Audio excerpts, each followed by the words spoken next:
بسم اللہ الرحمن الرحیم. دس از علی فرام لرن ٹی وی. آج ہم ڈسکس کر رہے ہیں جو اس وقت پاکستان کے اندر یا اوور آل ورلڈ کے اندر جو حادثات ہو رہے ہیں، ڈیزاسٹر ہو رہے ہیں، بارشیں آ رہی ہیں یا قحط ہے یا بارشیں آ رہی ہیں حد سے زیادہ آ رہی ہیں، یا کوئی زلزلہ آ رہا ہے، یا اکنامک سچویشن بگڑی ہوئی ہے، راشن نہیں مل رہا، یا اور جنگیں مسلط ہوئی ہیں. یہ قسم کا عذاب ہے ہم پر.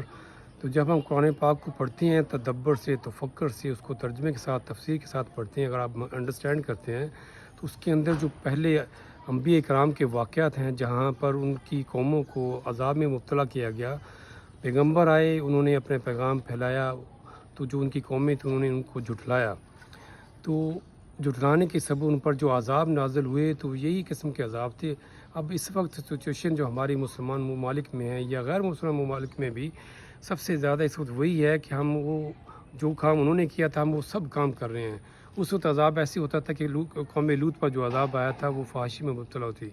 اس وقت فحاشی بھی ہے، ناپ توڑ میں کمی کی گئی تھی وہ بھی اس وقت چل رہی ہے، ملاوٹ کا تھا وہ بھی چل رہی ہے، جادو ٹونے کا تھا وہ بھی چل رہی ہے، شرک جو قومیں کرتی تھی وہ بھی ہم میں سب کچھ سرایت کر چکا ہے. ہم ایک بے حس قوم بن چکے ہیں. تو یہ اس وقت بہت بڑا عالمی ہے. جس وقت جو بارشیں آئی ہیں، بہت زیادہ بارشیں آئی ہیں، اس سے بہت زیادہ تباہی پھیلی ہے لوگوں کی. یہ رحمت نہیں تھی، زحمت تھی. لوگوں کے مکان گر گئے ہیں، چھتیں گر گئی ہیں، لوگوں کی جانوں کا نقصان ہوا ہے. پانی کے اندر کرنٹ آ گیا، اس سے بہت زیادہ لوگ وفات پا چکے ہیں. تو یہ ہمیں اس پہ سوچنا چاہیے یہ کیوں آ رہی ہیں، یہ اکنامک کرائسس کیوں ہیں، فوڈ کے کرائسس کیوں ہیں، یہ جو بارشیں زیادہ آ رہی ہیں کیوں ہیں، قحط کیوں آیا ہے. تو یہ سارا کچھ اگر ہم سوچیں گے تو ہمیں وہ نظر آئے گا جو پہلی قوموں پر عذاب نازل ہوا تھا وہی ہم میں سب کچھ سرایت ہے، اس وجہ سے ہمیں یہ عذاب آ رہا ہے. تو ہمیں اس پر سوچنا چاہیے، غور و فکر کرنی چاہیے اور اس کو ریکٹیفائی کرنا چاہیے. ریکٹیفائی کرنے کے لیے سب سے پہلے آپ اپنے آپ کو ریکٹیفائی کریں گے، اپنے آپ کو صحیح کریں گے، اس کے بعد آپ کسی اور کو صحیح کر سکتے ہیں.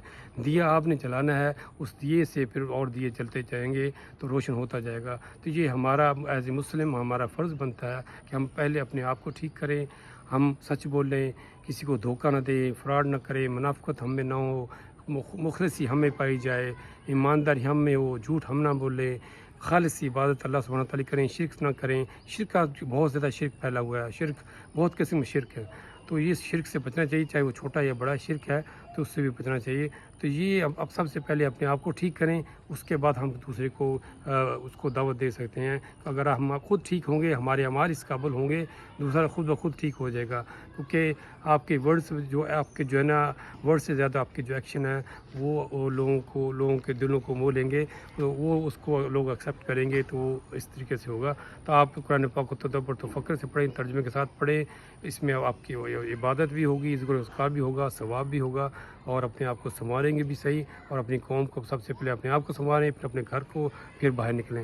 دیا جلانا شروع کریں، ایک دیا جلے گا تو اور بھی دیا چلنا شروع ہو جائے گا، پورا علاقہ روشن ہو جائے گا. تو یہ ہمارا فرض بنتا ہے.